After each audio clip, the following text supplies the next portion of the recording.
ॐ नमो भगवते वासुदेवाय। ॐ नमो भगवते वासुदेवाय।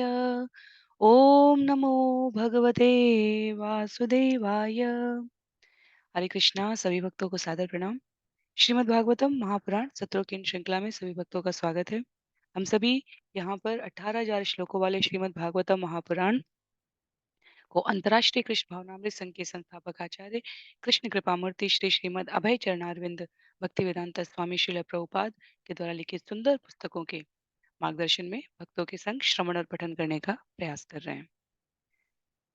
जैसा कि सत्रों का प्रारूप है, वर्तमान विषय वस्तु का संक्षिप्त अवलोकन, तत्पश्चात मंगलाचरण और उसके बाद एक एक श्लोक का वाचन, अनुवाद और श्रील प्रभुपाद द्वारा लिखे सुंदर तात्पर्यों से हम विषय वस्तु श्रवण और पठन करते हैं।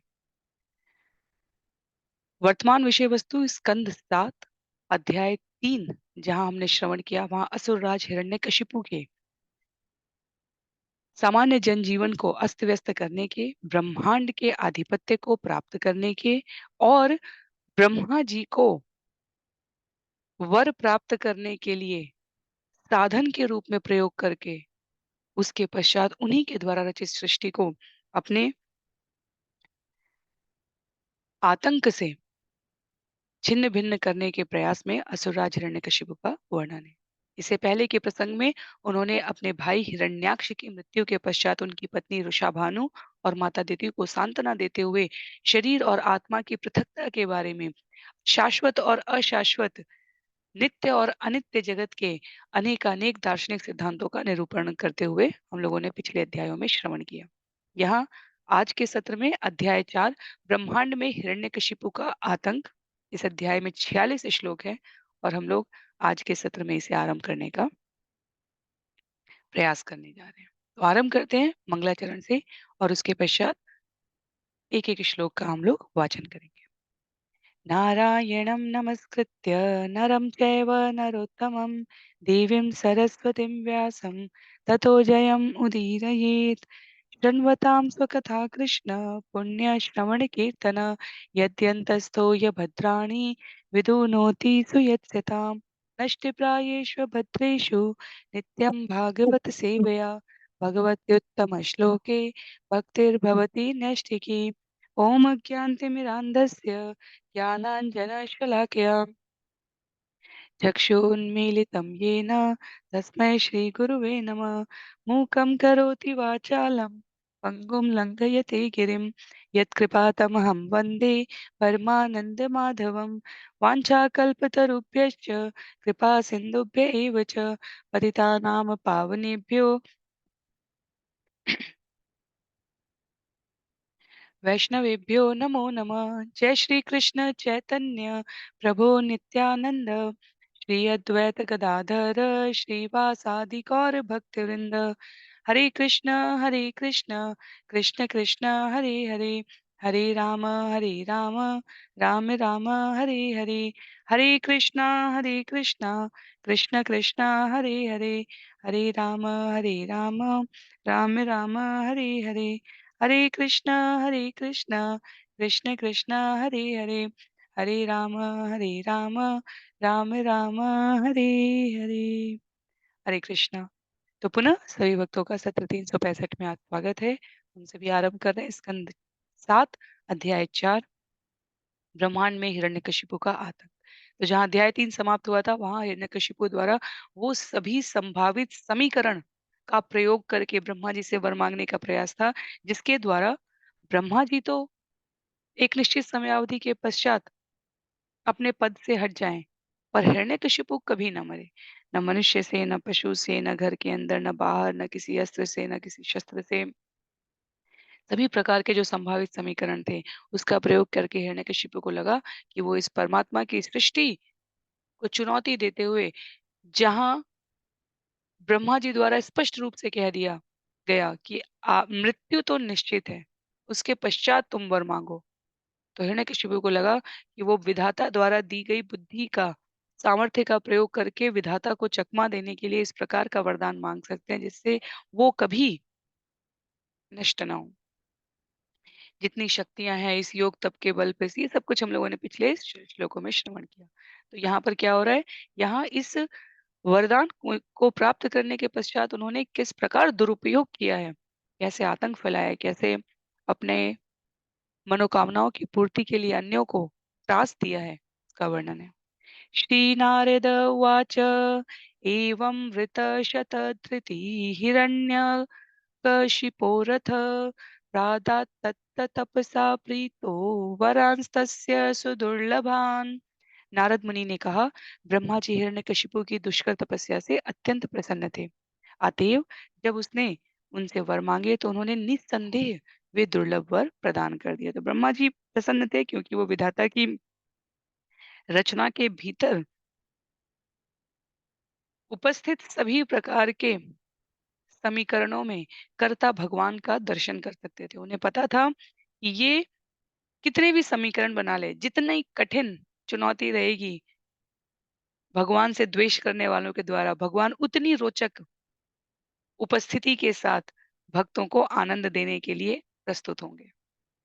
श्लोक संख्या 2 में श्री ब्रह्मोवाच ताते मे दुर्लभा पुंसां यान् वृणीषे वरान् मम तथापि वितराम्यंग वरान्यद्यपि दुर्लभान्।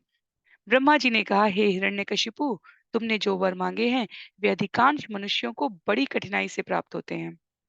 हे पुत्र, यद्यपि ये वर सामान्यतया उपलब्ध नहीं हो पाते, तथापि मैं तुम्हें प्रदान करूंगा, क्योंकि तपस्या भी दुर्लभतर स्तर की थी हिरण्यकशिपु ने। दैवी वर्षों में जल ग्रहण ना करना, शरीर वास्तव में उपस्थित ही नहीं है। तो ब्रह्मा जी ने कहा, दुर्लभवान शब्द श्रील प्रभुपाद लिखते हैं, सूचित करता है कि ऐसा वर मांगने जा रहे हो जो तुम शांति से भोग भी ना सको। वो वर मैं तुम्हें दे तो दे रहा हूँ, पर तुम्हारे लिए उसको निभाना अत्यंत कठिन होगा। तो भौतिक ऐश्वर्य प्राप्त करने के लिए इस जगत में हमें बहुत अधिक शक्ति और प्रयास की जरूरत पड़ती है, बहुत आवश्यकता, बहुत प्रयास करने पड़ते हैं हमें। पर श्रील प्रभुपाद कहते हैं तात्पर्य में कि वास्तव में भौतिक वर सही रूप में वर कहलाने योग्य ही नहीं होते। क्यों? क्योंकि जितना अधिक प्रयास उसको प्राप्त करने में लगता है, उतना ही अधिक प्रयास उसे बनाए रखने के लिए करना होता है। फिर हर चींटी से, हर पक्षी से, हर पशु से हिरण्यकशिपु को स्वयं को सावधान भी रखना पड़ेगा, क्योंकि उसे बनाए रखना है इस वर को।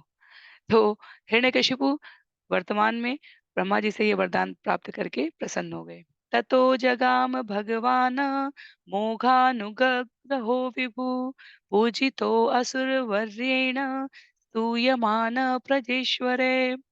तब अमोघ वर देने वाले ब्रह्मा जी दैत्यों में श्रेष्ठ हिरण्यकशिपु द्वारा पूजित तथा महर्षियों एवं साधु पुरुषों द्वारा प्रशंसित होकर वहां से विदा हो गए। तो हिरण्यकशिपु वहां से आगे चले हैं।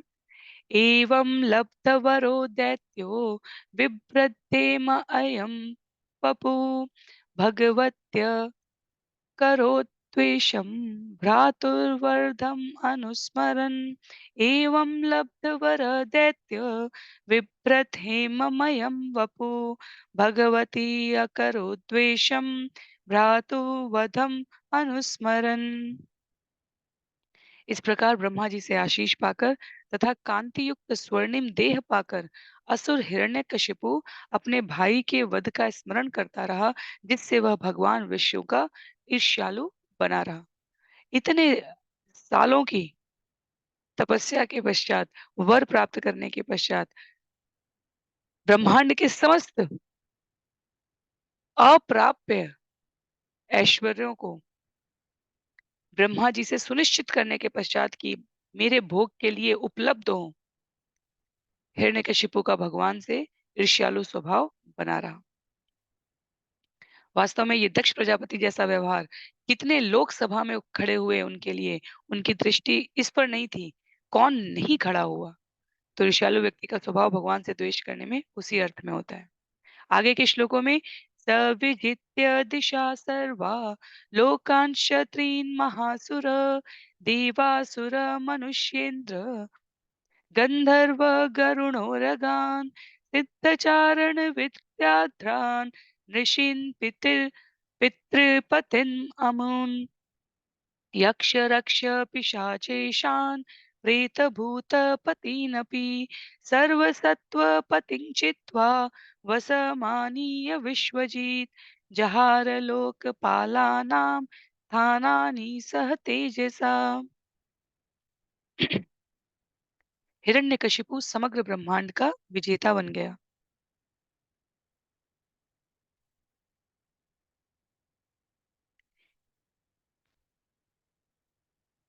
इस महान असुर ने तीनों लोकों उच्च मध्य तथा निम्न लोकों को जीत लिया, जिसमें मनुष्यों, गंधर्वों, गरुड़ों, महासर्पों, चारणों, विद्याधरों, महामुनियों, यमराजों, मनुष्यों, यक्षों, पिशाचों तथा उनके स्वामियों एवं भूत प्रेतों के स्वामियों के लोक सम्मिलित थे। उसने उन सारे अन्य लोकों के शासकों को भी हरा दिया जहां जहां जीव रहते थे, और उन्हें अपने वश में कर लिया। सबों के निवासों को जीतकर उसने उनकी शक्ति तथा उनके प्रभाव को छीन लिया। तो जो कुछ भी अम, जिस भी लोक का श्रेष्ठतम निवासी था, जैसे गरुण कोई साधारण पक्षी नहीं है, विशाल पक्षी। उरग शब्द यहाँ पर श्रील प्रभुपाद कहते हैं विशाल सर्पों के लोक के लिए लिखा हुआ है। चंद्रलोक से लेकर ब्रह्मांड को प्रकाशित करने में जो सूर्य से प्रकाश लेने वाले विभिन्न अन्य ग्रहों की स्थिति है, उन सब के विजेता के रूप में यहाँ पर हिरण्यकशिपु ने स्वयं को स्थापित कर लिया है। आगे श्लोक संख्या 8 में, देवोद्यानश्रियाजुष्टम् अध्यास्ते स्म त्रिपिष्टिपं महेन्द्र भवनं साक्षात् निर्मितं विश्वकर्मणा त्रैलोक्यलक्ष्यमयायतनम् अध्युवासाखिलद्धिमत्। तो पुनः यहाँ पर 3 पंक्तियों का श्लोक था। समस्त ऐश्वर्य से युक्त हिरण्यकशिपु स्वर्ग के सुप्रसिद्ध नंदन उद्यान में रहने लगा, जिसका भोग देवता करते हैं। वस्तुतः वह स्वर्ग के राजा इंद्र के अत्यंत ऐश्वर्यशाली महल में रहने लगा।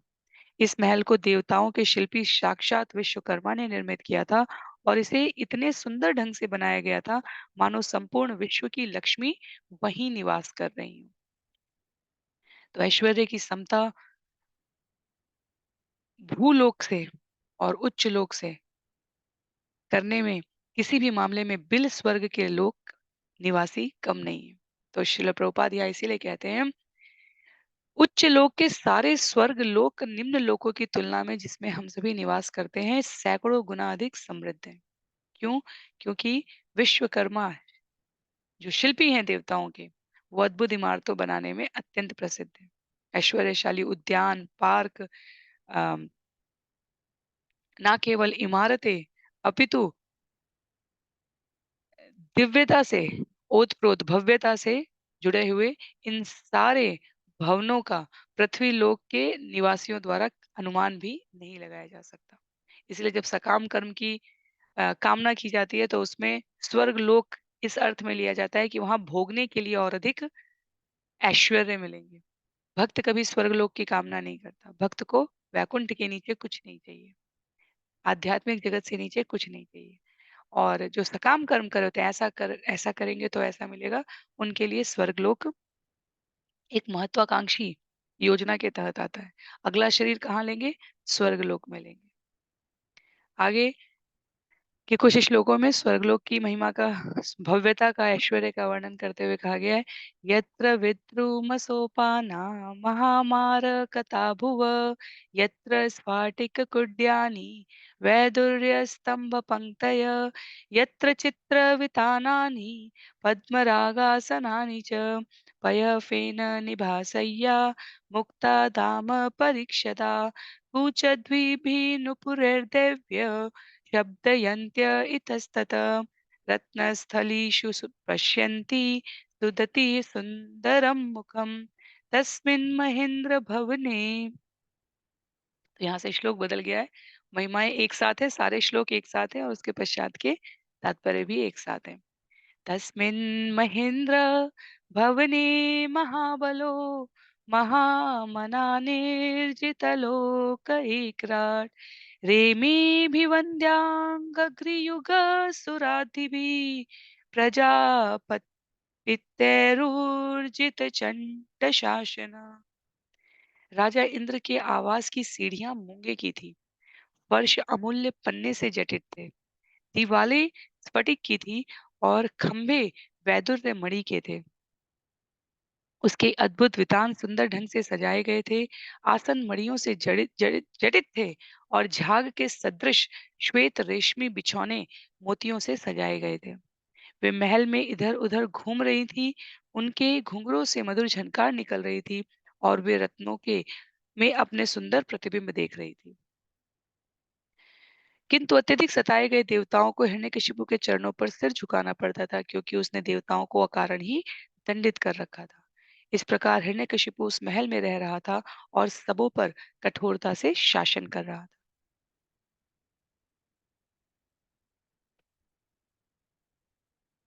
तो ऐश्वर्य के साथ जो बंधन है, जब देवता स्वयं उसमें निवास करते हैं, तब वो उनके लिए सुख का साधन था, पर उस सुख से वो अपने आप को विलग नहीं कर पा रहे थे। इसलिए हिरण्यकशिपु के इतने शक्तिशाली हो जाने के पश्चात ब्रह्मा, विष्णु, महेश के अतिरिक्त अन्य सभी देवताओं को हिरण्यकशिपु की सेवा में प्रस्तुत होना पड़ता था। इतने भयभीत रहते थे देवता कि आज्ञा उल्लंघन करने पर उन्हें कठोर दंड की व्यवस्था की गई थी। तो अपने ऐश्वर्य से स्वयं को विलग न कर पाने वाले देवताओं की स्थिति वहां सेवक जैसी हो गई थी। तो तपस्या के बल पर अपने आप को हिरण्यकशिपु ने इतना अग्रगण्य कर लिया और देवताओं ने भोग में अपने आप को रत रख के वहां पर अधीन कर लिया। तो जब जब श्रील प्रभुपाद कहते हैं स्वर्ग लोक में भी जहां लोग पुण्य कर्म करने के बाद जाते हैं, वहां हिरण्यकशिपु जैसे असुरों के द्वारा उपद्रव किए जा सकते हैं। इसलिए तीनों लोकों में ऐसा कोई स्थान नहीं है जो बिना उपद्रव के सुख शांति से स्थापित हो। और इन्हीं तीनों लोकों में भक्त जहां भी रहता है, वहां भगवान द्वारा उसे रक्षा प्रदान की जाती है। श्लोक संख्या 13 में तमंगमत्तम मधुनोरुगंधिना विव्रेत ताम्राक्षमशेषधिष्णयपा उपासतोपायन पाणिभिर्विना त्रिभिस्तपो योगबलोजसां पदम्। हे राजा हिरण्यकशिपु सदा ही तीक्ष्ण गंध वाली सुरा पिए रहता था। अतएव उसकी ताम्र जैसी लाल आंखें सदैव चढ़ी रहती थी। फिर भी चूंकि उसने योग की महान तपस्या की थी और यद्यपि वह निंदनीय था, किंतु तीनों देवताओं ब्रह्मा, विष्णु तथा शिव के अतिरिक्त सारे देवता अपने अपने हाथ में विविध भेंटें लेकर उसे प्रसन्न करने के लिए उसकी सेवा करते थे। और श्रील प्रभुपाद जहाँ से जो वर्णन संभव है उसका प्रयोग करते हैं यहाँ पर। मध्वाचार्य जी के द्वारा लिखित टीका का उल्लेख करते हुए श्रील प्रभुपाद कहते हैं, आदित्य वसवो रुद्रा त्रिविधा ही सुरायता। देवता तीन प्रकार के हैं, आदित्य, वसु तथा रुद्र, जिनके नीचे अन्य सारे देवता यथा मरुत तथा साध्य हैं। तो ये सारे देवता त्रिपिष्टप कहलाते हैं। यहाँ श्लोक में शब्द प्रयोग हुआ था त्रिपिष्टप, और वही त्रि शब्द ब्रह्मा, विष्णु तथा शिव के लिए भी प्रयुक्त होता है। तो यहाँ पर त्रिविष्टप का अर्थ हुआ कि इन तीन के अतिरिक्त जो अन्य तीन प्रकार के देवता हैं, सभी वहां उपस्थित होकर हिरण्यकशिपु की सेवा में लगे हुए हैं।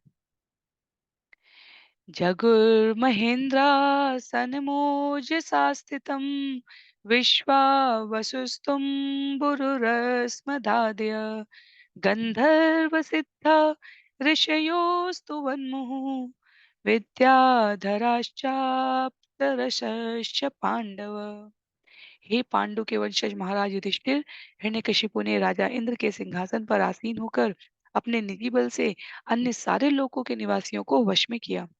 विश्वावसु तथा तुम्बुरु नामक दो गंधर्व, मैं तथा विद्याधर अप्सराएं एवं साधुओं ने उसका यशोगान करने के लिए बारंबार उसकी स्तुतियां की। तो मैं यहाँ पर नारद मुनि स्वयं के लिए कहते हैं। ये कथा राजसूय यज्ञ में चल रही है, जहाँ युधिष्ठिर द्वारा पूछे गए प्रश्न के उत्तर में नारद मुनि इन प्रसंगों को ला रहे हैं।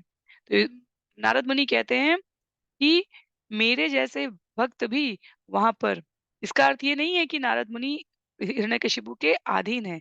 वास्तव में नारद मुनि भगवान के अतिरिक्त किसी के अधीन नहीं है। जो भगवान की शरण में अधीन रहता है, वो इस जगत में कहीं भी स्वतंत्र रहता है।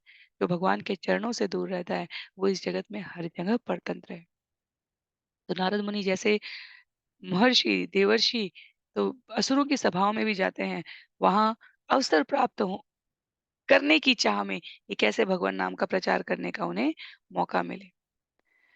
पर प्रतीकात्मक रूप से वर्तमान समय में देवताओं की स्थिति का अंदर से जाकर सूचनाएँ निकालने के अवलोकन के लिए नारद मुनि भी कई बार हिरण्यकशिपु की सभा में उपस्थित होकर उसका यशोगान कर रहे हैं। उसी के बारे में यहाँ पर वो युधिष्ठिर महाराज को बता रहे हैं। आगे श्लोक संख्या 15 में स एव वर्णाश्रमैभिः क्रतुभिः भूरि दक्षिणे युज्यमानो हविर्भागान् गृहीत्स्वेन तेजसा। वर्णाश्रम धर्म का पालन करने वाले पुरुष बड़ी-बड़ी दक्षिणा वाले यज्ञ करके उसकी पूजा करते। तो वह यज्ञों की आहुतियाँ देवताओं को न देकर स्वयं ले लेता था। तो ये सकाम कर्म वाले वो व्यक्ति हैं जो इंद्र या इंद्र के सिंहासन पर जो भी आसीन है, जो भी प्रभावशाली व्यक्तित्व है, उसकी क्षमा कीजिए, उसकी उपासना करेंगे। जैसे जो भौतिक जगत में भी ये हम सभी का अनुभव है कि विभिन्न देशों के विभिन्न कालों में, विभिन्न परिस्थितियों में जो उद्योगपति होते हैं, जो अर्थ का व्यापार करते हैं, वो सत्ता में जो बना रहता है, उससे अपनी बना कर रखते हैं। उनका ध्येय उद्योग करने में होता है। तो सत्ता में उनके मनोनुकूल व्यक्ति है या प्रतिकूल व्यक्ति है, वो इस विषय को अपनी इस व्यक्तिगत प्रशंसा या अनुशंसा को अपने व्यापार से अलग रखते हैं। जो भी सत्ता में आसीन है उसकी उसकी वो पूजा, वंदन, अर्चना कर उनको प्रदान करेंगे, उनके साथ अपने संबंधों को अच्छा बना के रखने का प्रयत्न करेंगे। तो वर्णाश्रम धर्म का पालन करने वाले पुरुष वही कर रहे थे, वेदों के कर्मकांड के अनुसार क्या कर रहे थे? अकृष्टपच्यतस्यासीत् सप्तद्वीपवती मही तथा कामादुगागावो नानाश्चर्यपदं नभ। ऐसा प्रतीत होता है मानो 7 द्वीपों वाली पृथ्वी हिरण्यकशिपु के भय से बिना जोते बोए ही अन्न प्रदान करती थी। इस प्रकार यह वैकुंठ लोक की सुरभि या स्वर्ग लोक की कामदुधा गायों के समान थी। पृथ्वी पर्याप्त अन्न प्रदान करती, गाय प्रचुर दूध देती तथा आकाश अनोखी घटनाओं से सुसज्जित रहता था। जब तनिक भी शिकायत करने की उपलब्धता रही है, माता पृथ्वी ने अपने आतंक के लिए, अपने ऊपर किए जाने वाले अत्याचारों के लिए अ, जो प्रतिनिधि हैं, उनके सामने इस व्यथा को प्रस्तुत किया है। और ऐसा प्रतीत हो रहा था कि हिरण्यकशिपु के आतंक से हर स्थिति और परिस्थिति अपने आप को सर्वश्रेष्ठ रूप से प्रस्तुत करने के लिए उद्यत थी, क्योंकि किसी को वह स्रोत ही नहीं पता चल पाया कि कहाँ किससे शिकायत करें। सब कुछ हिरण्यकशिपु ने इस प्रकार से अपने आबंध में ले लिया था।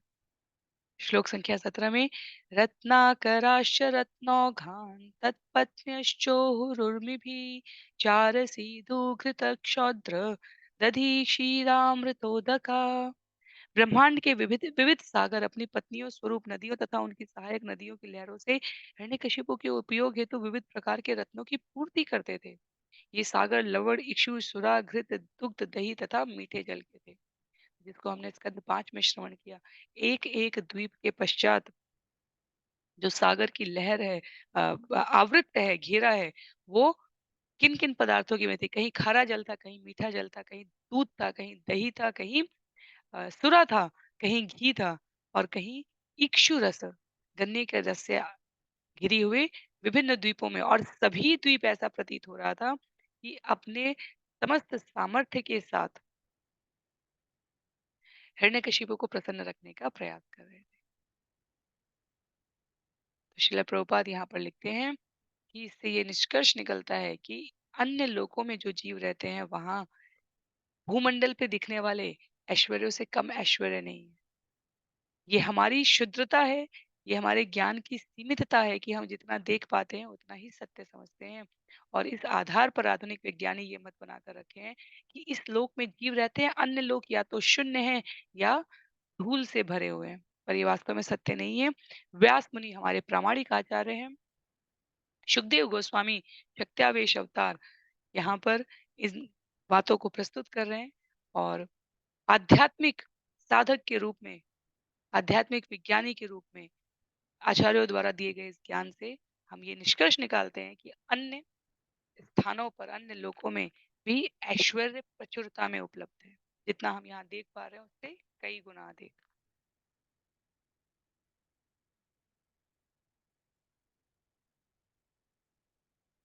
आगे श्लोक संख्या 18 में शैलाद्रोणिभिराक्रीणं सर्वर्तुषु गुणान्द्रुमा दधार लोकपालानाम् एक एव पृथक गुणान्।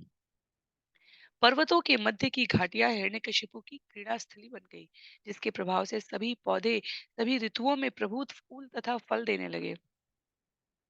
जल वृष्टि कराना, सुखाना तथा जलाना जो विश्व के तीन विभागाध्यक्षों इंद्र, वायु तथा अग्नि के गुण हैं, वे अब देवताओं की सहायता के बिना अकेले हिरण्यकशिपु द्वारा निर्देशित होने लगे। तो प्रकृति की रचना में अनुक्रमातिक्रम नहीं, अर्थात उनकी प्रकृति की रचना के नियमों के अनुकूल नहीं, अपितु जब दुष्ट शक्तियां इतनी अधिक ताकतवर हो जाती हैं तो कई बार वो इस संचालन का प्रभार अपने हाथों में लेकर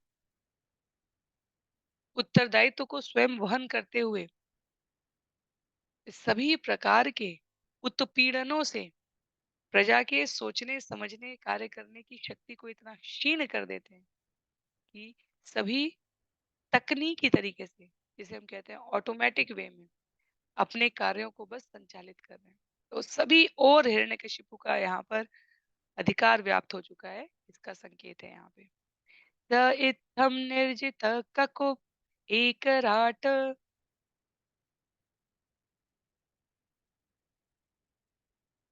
विषयान् प्रियान् यथोपजोषं भुञ्जानो नातृप्यत अजितेंद्रिय। समस्त दिशाओं को वश में करने की शक्ति प्राप्त करके तथा यथासंभव सभी प्रकार की इंद्रिय तृप्ति का भोग करने के बावजूद हिरण्यकशिपु असंतुष्ट रहा, क्योंकि वह अपनी इंद्रियों को वश में करने के बजाय उनका दास बना रहा। श्रील प्रभुपाद ने यहाँ पर तात्पर्य में इस विषय को प्रस्तुत करने के लिए जो पंक्तियां लिखी हैं वो हमारे लिए बहुत महत्व की है। वो कह रहे हैं भौतिक दृष्टि से नास्तिक लोग कितना भी ऐश्वर्य एकत्र कर ले, कितनी भी प्रगति कर ले, इंद्रियों के लिए कितनी भी सुखमय स्थिति उत्पन्न कर ले, पर इंद्रियों के वशीभूत होने के कारण वे कभी तुष्ट नहीं होते। आधुनिक सभ्यता में भी हमें इसी प्रकार का अनुभव होता है। जब तक मनुष्य कृष्ण भावनामृत को जीवन में धारण नहीं करता, मानव समाज में असंतोष व्याप्त रहता है। अपनी कल्पना से जितना भोग भौतिकतावादी एकत्र करते चले जाए, वो कभी अंततः इससे संतुष्ट नहीं होगी। हिरण्यकशिपु की असंतुष्ट दशा वास्तव में इसका ज्वलंत उदाहरण है। कितना भी प्रयास कर ले, कुछ न कुछ रिक्तता, कुछ न कुछ अभाव इंद्रियों के वश में होने के कारण जीव को सताता रहता है। आगे श्लोक संख्या 20 में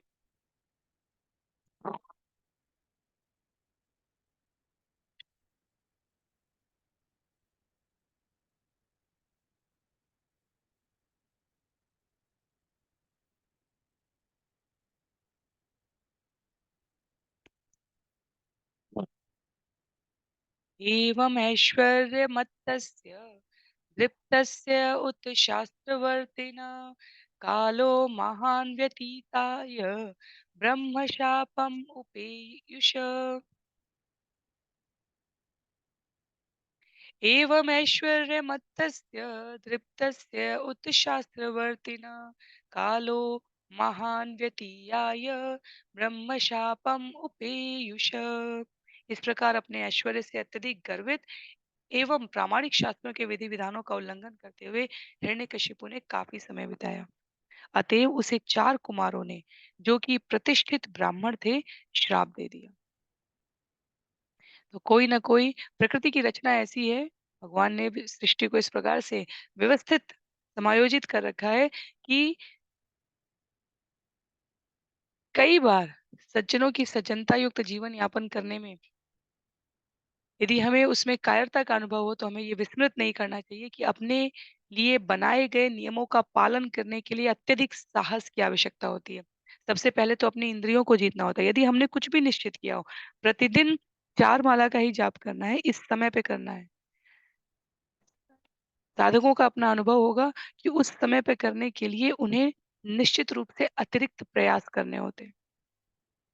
क्योंकि कोई ना कोई स्थिति, परिस्थिति, काम, योजना, अड़चन ऐसी आ जाएगी कि हमें मन ये समझाने में तनिक भी समय नहीं लगाता कि चलो इस समय नहीं तो इस समय कर लेंगे। आज नहीं तो कल कर लेंगे। तो जो इस जगत में नियम, आचार, व्यवहार, विचार शास्त्र सम्मत तरीके से हमें करते हुए दिखें, उनके प्रति हमें हीनता का नहीं, उनके भौतिक ऐश्वर्य और सामर्थ्य के अनुसार उनका आकलन करने की हमें आवश्यकता नहीं है। अपितु उनके प्रति हमें सम्मान का, उनके प्रति हमें अत्यंत गर्व का भाव रखना चाहिए कि हमें ऐसे व्यक्तियों के दर्शन हो पा रहे हैं। क्यों? क्योंकि इस भौतिक जगत की समस्त अस्त-व्यस्तता के बीच नियम पूर्वक शास्त्र में वर्णित वचनों के अनुसार जीवन यापन करना, ये सरल कार्य नहीं है, अत्यंत कठिन है। और जब कुछ एक साधकों द्वारा इस प्रकार का जीवन जिए जाने का निरंतर प्रयत्न किया जाता रहता है, तब पूरी जगत में कितना भी हाहाकार न क्यों ना मचा हो, भगवान द्वारा समयांतर पर ऐसी व्यवस्था की जाती है कि जो इस प्रकार की कुवृत्तियों को धारण कर समाज में अस्त-व्यस्तता फैला रहे, उनको संभालने के लिए कोई न कोई निमित्त बनकर या तो भगवान स्वयं प्रकट होते हैं या अपने पार्षदों को प्रकट करते हैं। तो यहाँ पर हिरण्यकशिपु का आतंक इतना बढ़ता ही जा रहा था कि उसने शास्त्रों में वर्णित सभी नियमों का उल्लंघन किया और समयांतर पर यहाँ पर मैं स्क्रीन शेयर कर रही हूँ। यहाँ वर्णन है, चारों कुमारों ने जो कि प्रतिष्ठित ब्राह्मण थे, उन्हें श्राप दे दिया। श्लोक संख्या 21 में तस्य उग्रदण्डसंविघ्ना सर्वे लोकाः सपालका अन्यत्रालब्धशरणा शरणं ययुरुच्चतम् तस्योग्रदण्डसंविघ्ना सर्वे लोकाः सपालका अन्यत्रालब्धशरणा शरणं ययुः अच्युतम्। हिरण्यकशिपु द्वारा दिए गए कठोर दंड से सभी व्यक्ति यहाँ तक कि विभिन्न लोकों के शासक भी अत्यंत पीड़ित थे। वे अत्यंत भयभीत तथा उद्विग्न होकर और अन्य किसी की शरण ना पा सकने के कारण अंततः भगवान विष्णु की शरण में आ गए। तो सभी प्रकार के उद्यमों से विफल परिणाम के फलस्वरूप जीवों ने भगवान विष्णु की शरण ग्रहण की है। तो श्रील प्रभुपाद यहाँ तात्पर्य में कहते हैं, भगवान कृष्ण वास्तव में हर एक के श्रेष्ठ मित्र हैं। विपत्ति या दुख में शुभचिंतक मित्र की खोज की जाती है और भगवान ऐसे ही परम शुभ चिंतक है। तो विभिन्न लोगों के सारे निवासी कोई अन्य शरण ना पाकर अपने परम मित्र के चरण कमलों की शरण ग्रहण करने के लिए बाध्य हुए। और हमें स्मरण रखना चाहिए, यदि हम प्रारंभ से अपने परम मित्र की शरण में रहें तो कोई भय नहीं होता। कौन है वो? पूर्ण पुरुषोत्तम भगवान श्री कृष्ण। योग क्षेमम वहाम्यहम्, भगवान कहते हैं अपने भक्तों की रक्षा करना, उनकी शुभता को सुनिश्चित करना, ये मेरा दायित्व है। भक्त का, साधक का क्या दायित्व है? अपनी प्रतिबद्धता भगवान के चरणारविंद में बनाए रखना। और आगे कहते हैं, जो जल में तैरते हुए कुत्ते की पूंछ को पकड़कर सोचे कि वो उसके सहारे समुद्र पार कर जाएगा, वो निस्संदेह मूर्ख है। इसी प्रकार विपत्ति के समय जो व्यक्ति केवल देवताओं का आश्रय लेकर यह सोचे कि अब वो अपने आप को सदा सर्वदा के लिए विपत्ति से दूर करने का प्रयत्न सफलतापूर्वक कर लेगा, वह अल्प बुद्धि है, क्योंकि उसके सारे प्रयास व्यर्थ होंगे। देवताओं को भी एक निश्चित सीमा के पश्चात सभी प्रकार के सामर्थ्य के लिए भगवत चरणारविंद शरणागति से, उनकी कृपा से जो प्राप्य है, उसके भाग में से अन्य जीवों को दिया जाता है। इसलिए हर परिस्थिति में मनुष्य को चाहिए कि वो भगवान की शरण ग्रहण करे और तब उसके जीवन में किसी भी प्रकार का कोई भय नहीं रहेगा। आगे श्लोक संख्या 22 और 23 का उल्लेख है यहाँ, तस्य नमोस्तु काष्ठाय यत्रात्मा हरीश्वर यद्गत्वा न निवर्तन्ते शान्ता सन्न्यासिनो मला इति ते संयतात्मान समाहित धियो अम्ला उपतस्थुर्षिकेशं विनिद्रा वायु भोजना। हम उस दिशा को सादर नमस्कार करते हैं जहाँ भगवान स्थित है, जहाँ संन्यास आश्रम में रहने वाले विशुद्ध आत्मा महान साधु पुरुष जाते हैं और जहाँ जाकर वे फिर कभी नहीं लौटते। बिना सोए अपने मनों को पूर्णतया वश में करके तथा केवल अपनी श्वास पर जीवित रहकर विभिन्न लोकपालों ने इस ध्यान से ऋषिकेश की पूजा करनी प्रारंभ की।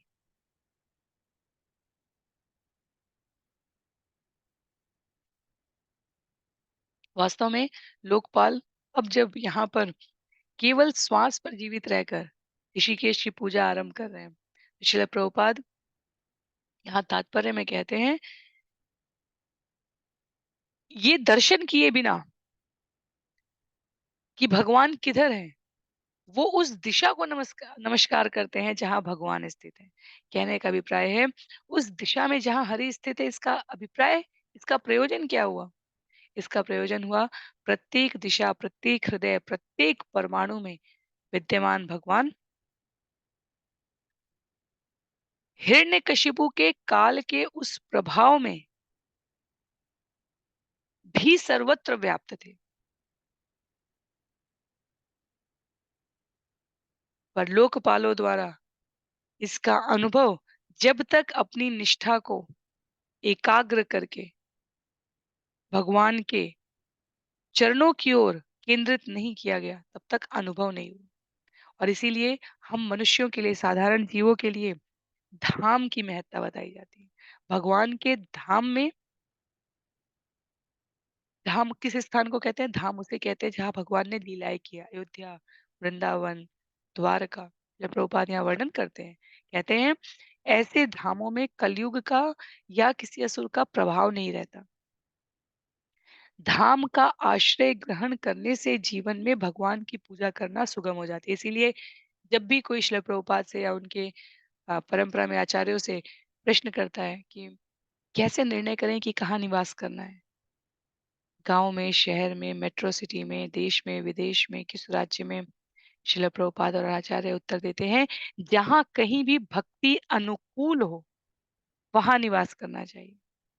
और इसीलिए कहा जाता है कि भक्तों की, साधकों की बाहरी व्यवस्था से उनकी आध्यात्मिक अवस्था का आकलन नहीं करना चाहिए। बहुत महत्व की बात है ये।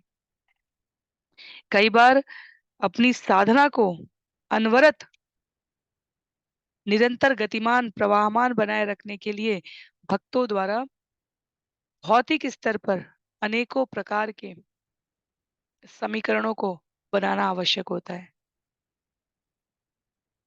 और आचार्य कहते हैं, हम भक्त या साधक की व्यवस्था से उसकी आध्यात्मिक अवस्था का आकलन ना करें, अन्यथा ये अपराध है।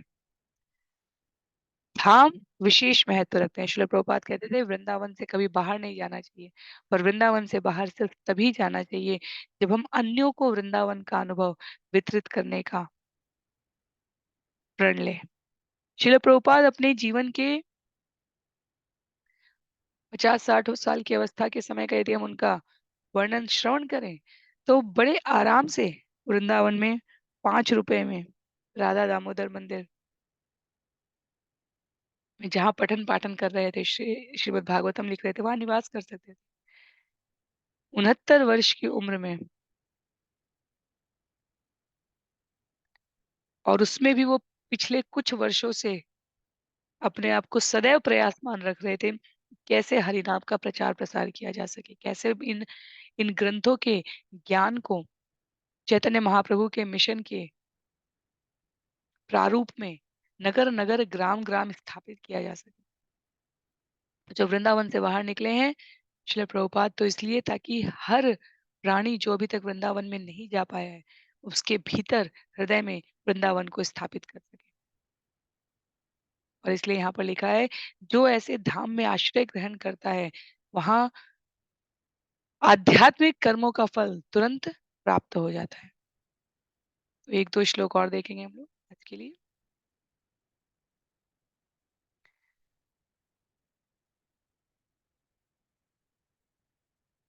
श्लोक संख्या 24 में, तेषामाविर्भूतवाणी अरूपा मेघ निस्वना सन्नादयन्ति ककुभ साधु नाम भयंकरी। तब उन सबों के समक्ष दिव्य वाणी उत्पन्न हुई, जो भौतिक नेत्रों से अदृश्य पुरुष से निकली थी। यह वाणी मेघ की ध्वनि के समान गंभीर थी, और यह अत्यंत प्रोत्साहन देने वाली तथा सभी प्रकार का भय भगाने वाली। तो कई बार हमने ये देखा है कि जब देवता सब समूह मिलकर उपासना करते हैं, तो भगवान समाधान देते हैं, अपने स्वरूप का दर्शन नहीं कराते हैं, समाधान देते हैं। तो भविष्यवाणियां, दिव्य वाणियां, आकाशवाणियां, इस प्रकार की वाणियां पहले उद्भुत अवस्था में थी अन्य लोकों में। कई बार प्रश्न आता है कि कलयुग में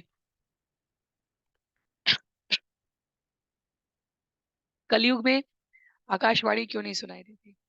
और किंचित हास्य के साथ आचार्यों ने इसका उत्तर देते हुए कहा है, क्योंकि कलयुग में हमने अपनी अंतःस्थल की वाणी को सुनना बंद कर दिया है, इसलिए हमें आकाशवाणी भी नहीं सुनाई देती। क्योंकि ये पंचभूत शरीर में आकाश तत्व वैसे भी उपस्थित है। हम अपने हृदय की आवाज नहीं सुनते, हम अपने भौतिक परिवेश से इस बात का निर्धारण करते हैं, हमें क्या करना चाहिए, हमें क्या नहीं करना चाहिए। हम गुरु की वाणी नहीं सुनते, इसलिए हमें आकाशवाणी नहीं सुनाई देती। हम अपनी स्वयं की वाणी को सापेक्षिक रूप से महत्व देते हैं। यदि 10 लोगों ने एक बात को सत्य कहा, हम उधर चल देंगे, 20 लोगों ने इधर कहा, हम उधर चल देंगे, 50 लोगों ने पीछे चलने के लिए कहा, सिर के बल चलने के लिए कहा, तो हम वही करने लग जाएँगे। हमारे लिए क्या श्रेष्ठ है, इसका मार्गदर्शन प्राप्त करने की हमारे अंदर जिज्ञासा नहीं रहेगी, तो हमें अंतःस्थल की जब वाणी नहीं सुनाई देती, तो आकाशवाणी भी नहीं सुनाई देगी। देवताओं ने अपने अंतःस्थल से परमेश्वर को स्मरण किया है, और वहाँ पर भौतिक नेत्रों से अदृश्य पुरुष से निकली हुई दिव्य वाणी उन सभी को सुनाई दी, जो इतनी गंभीर और प्रोत्साहन देने वाली थी कि सभी प्रकार का भय भाग गया। क्या कहा वाणी ने? श्लोक संख्या 25 और 26 में, माँ भैष्ट विबुध श्रेष्ठा सर्वेषां भद्रमस्तु मद्दर्शनम हि भूतानां सर्वश्रेयोपपत्तये ज्ञातमेतस्य दौरात्म्यं दैतेयापसदस्य यत् तस्य शान्तिं करिष्यामि कालं तावत् प्रतीक्ष्यत। भगवान की वाणी इस प्रकार गुंजायमान हुई, हे परम श्रेष्ठ विद्वानों, डरो मत, तुम सब का कल्याण हो। तुम सभी मेरे श्रवण तथा कीर्तन द्वारा एवं मेरी स्तुति से मेरे भक्त बनो, क्योंकि इन सब का उद्देश्य सभी जीवों को आशीष देना है। मैं हिरण्यकशिपु के कार्यकलापों से परिचित हूँ, और मैं उन्हें शीघ्र ही रोक दूंगा। तब तक तुम मेरी धैर्यपूर्वक प्रतीक्षा करो। तो गुंजायमान वाणी ने देवताओं को आश्वासन दिया। शिल प्रभुपाद यहाँ पर भगवत दर्शन में अत्यधिक उत्सुक लोगों के लिए कहते हैं कि हमें ध्यान रखना चाहिए कि यहाँ पर शब्द प्रयोग हुआ है आगत मत दर्शनम, और भगवत गीता में भक्त्या माम अभी जाना, भगवान को समझने, उनका दर्शन करने, उनकी बातों को जीवन में व्यवहार रूप में लाने का सामर्थ्य मनुष्य की भक्ति संबंधी प्रगति पर निर्भर करता है। जिसके जीवन में भगवान के साथ अपनी अपनी संबंध की नींव को दृढ़ करने की जितनी प्रबल भावना होगी, उसके अंदर से स्फुरित चेतना से वह भगवान की बात को सुनने का, समझने का, उनके दर्शन प्राप्त करने का उतना अधिक प्रामाणिक अधिकारी होता जाता है। तो 9 प्रकार की नवधा भक्ति: श्रवणम, कीर्तनम, विष्णु स्मरणम, पाद सेवनम, अर्चनम, वंदनम, दास्यम, साख्यमात्म निवेदन। सखा रूप में आत्मनिवेदन करने वाले, अर्चना, वंदना, दास्य भाव, ये सब श्रवण, कीर्तन, स्मरण, ये सब अलग-अलग भक्ति के विविध प्रकार हैं। हमने अनेकों अवसरों पर इनको श्रवण किया है और ये सभी विधियाँ भगवान से संपर्क स्थापित करने की, प्रत्यक्ष उनके दर्शन करने की प्रामाणिक विधियाँ हैं। तो एक विधि दूसरे से किसी प्रकार भिन्न नहीं है परिणाम के रूप में। उनमें कोई आधारभूत अंतर नहीं है, ये प्रक्रिया में अंतर है। हनुमान दास भाव से भगवान को प्राप्त करते हैं, अर्जुन सखा भाव से प्राप्त करते हैं। माता लक्ष्मी के लिए पाद अर्चनम सेवा कही गई है और बलि महाराज ने आत्मनिवेदन स्वयं को प्रस्तुत करके किया है। तो देवताओं के सामने वाणी गुंजायमान है, श्रील प्रभुपाद कहते हैं, पर फिर भी इस वाणी को उच्चारित करने वाला व्यक्ति अदृश्य ही था। तो जब हम भगवान के नाम की उपासना करें तो हमें ये नहीं समझना चाहिए कि भगवान दिख नहीं रहे हैं। भगवान ने अपनी समस्त शक्तियां भगवान के नाम में दी है। किसी भी अर्थ में भगवान नाम का अर्थ कम महत्व का नहीं हो जाता, किसी भी अर्थ में।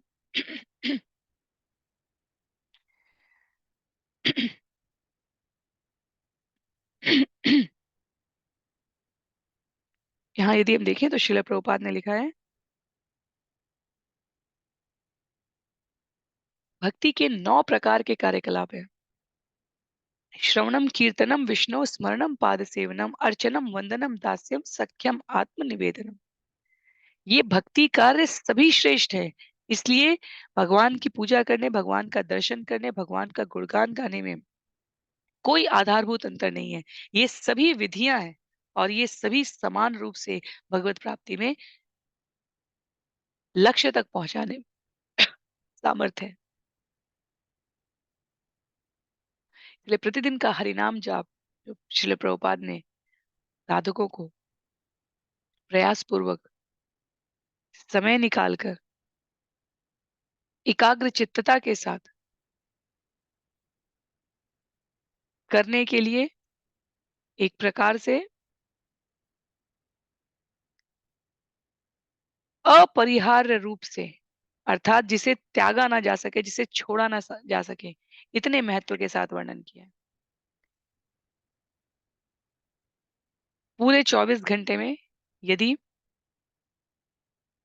हम अन्य कामों के करने का कारण देकर हरिनाम जाप नहीं कर रहे हैं, तो वास्तव में हम अपनी प्राथमिकताएं बता रहे हैं। जो कार्य जिस व्यक्ति को महत्वपूर्ण लगता है, वो उसे करने के लिए निश्चित रूप से समय निकाल लेता है।